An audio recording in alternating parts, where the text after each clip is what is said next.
Alright guys, welcome back to Urge. Moving on the Subclass Series into the next subclass, which is the Battlerager Barbarian. We're under a new book, boys. Yes. And girls. Final stretch before And Tasha's. So, if you're new to the channel, to the Subclass Series, what we're going to do is we're going to go through all the abilities gained in this subclass, and then rate it based on its RP value, combat value, and overall class synergy, based on how the abilities gained in this subclass improve on the base class abilities. Also, we're doing a giveaway up for the new Tasha's book coming out. So if you enter that, make sure you like, comment, subscribe, and make sure you hit the notification bell as well, just so you know if you actually do win. So there's that. But we're just going to jump straight into this one, guys. Probably going to be a short one. So There's no probably. We'll jump straight into this. So Bingo. Alex, what we got? All right, so my favorite part about this entire thing, and I'm going to butcher this pronunciation, is the path of the Battlerager in the book in Sword Coast. It is specified to be a dwarven only. If you're playing in the Forgotten Realms, if you're not, your DM can lift that restriction, fine. But it's known as Kuljarj, which literally translates to axe idiot in Dwarvish. Best part about the whole subclass, right there. At level 3, when you choose this path for your barbarian, you gain the ability to use spiked armor as a weapon. Normally, with spike, you're going to use your unarmored defense as a barbarian primarily, but specifically with this, it kind of fits in with what some of the abilities the class gets.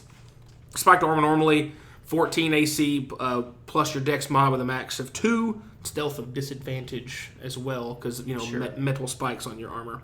So while you are wearing spiked armor and are raging, you can use your bonus action to make one melee weapon attack with your armor spikes against a target within 5 feet of you. If the attack hits, the spikes deal 1d4 piercing damage. You can use your strength modifier for both attack and damage rolls with this attack. Additionally, when you use the attack action to grapple a creature, you can have the target take 3 piercing damage. There's no dice there. It's just a raw number of 3 piercing damage if the grapple check succeeds. There you go. Also, at level 6, you have Reckless Abandon. When you use your Reckless attack while raging, you also gain temporary hit points equal to your Constitution modifier. They vanish if any of them are left when your rage ends. So only when you reckless attack, only while you're raging, and when the rage is over, they go away. And barring crazy magic items, the most you're ever going to get at one point is 5. But it does kind of lead you to reckless attack to make sure you're getting that kind of that berserker damage in all the time, just because you're going to get 5 temporary hit points anyway. So you might as well go ahead and get that advantage on your attack and try to knock them down before they get to you. Right. Then at level 10, we have Battlerager Charge. You can take the dash action as a bonus action while you were raging. That's it. Pretty simple. Spiked Retribution is at level 14. When a creature within 5 feet of you hits you with melee attack, the attacker takes 3 piercing damage if you are raging, aren't incapacitated, and are wearing spiked armor. And that's it, guys. Those are all the abilities for the Battlerager Barbarian. So now we're going to move into the rating section of the video. And first up, we have the roleplay value, asterisk as always. Talking about roleplay value, we're talking about interacting with the world around you, interacting with NPCs, non-combat scenarios, non-combat encounters, winning in combat, all those kind of things like that. We're not talking about acting out your class fantasy, background, history, lore, fantasy, all that stuff is on you. We're looking at the mechanics of the abilities here. Yep. So, that being said, Battlerager armor, that's definitely combat focused. Reckless Abandon, gaining extra hit points, temporary. Yep. Combat focused. Being able to dash. Could be used, but it's primarily going to be combat. Yep. And specifies as a bonus action. And it's also level 10. Yeah. It's at level 10. Yeah, it's level 10. If you're not in combat, you're just going to action dash anyway. So it's whatever. Yep. Spiked Retribution, getting hit with a melee attack, they take damage back. That's combat. So we went with just a 1 out of 5 on the roleplay value on here. So all the RP value that's going to come from this subclass is going to be on you. Right. The abilities gained in this, not going to help you so much for extra potential on the RP side of things. Nope. In the great majority of situations, this is my thing I say in every video. If thing is lacking on RP, usually it's great on the combat side of things. Spoiler alert. That is not the case here. It's better. I won't spoil anything. Do you know how many numbers are better than 1? All of them. That's a low floor to get over, boys. All right, so as Jameson said, all the abilities are geared toward combat. But so you think, okay, why am I not more excited to talk about the combat side of things?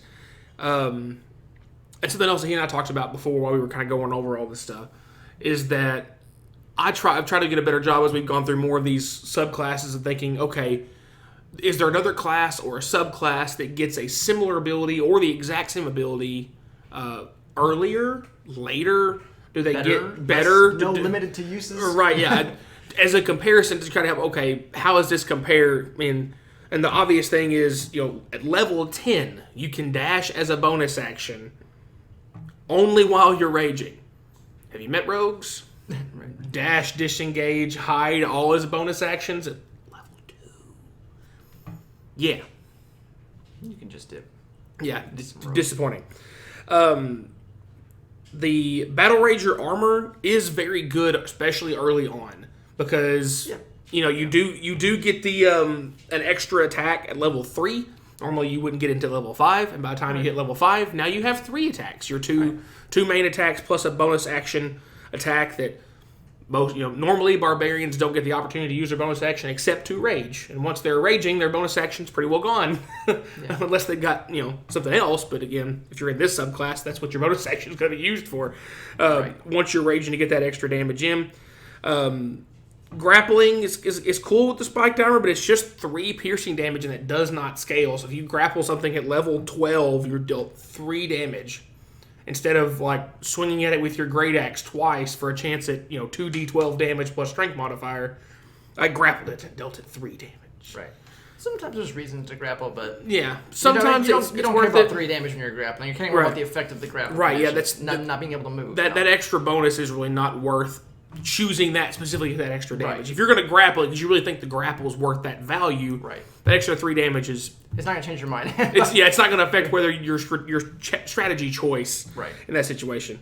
Constitution modifier, temporary hit points when you reckless attack, it's fine. It's just that, it's 5 temporary hit points. You have to reckless attack and you have to rage. Right. Of course, as a barbarian, you're probably raging most of the time anyway. They're gonna hit you probably. But disadvantage. You'll gain 5 temporary hit points for using your reckless attack, but 90% chance you will lose that and then some.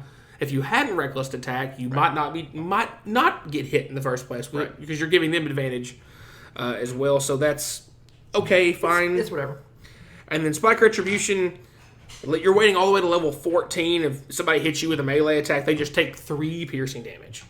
At level 14, 3 damage is your modifier damage is more than that. Yeah, exactly. Yeah, so it's just super lackluster with a lot of the numbers. And the abilities it gets when it gets them. We only gave this a 2 out of 5 stars, and I really didn't like doing it. It's twice as good as the roleplay. I don't know what your problem was. Math. 2 times 1 is... Still got there. 2.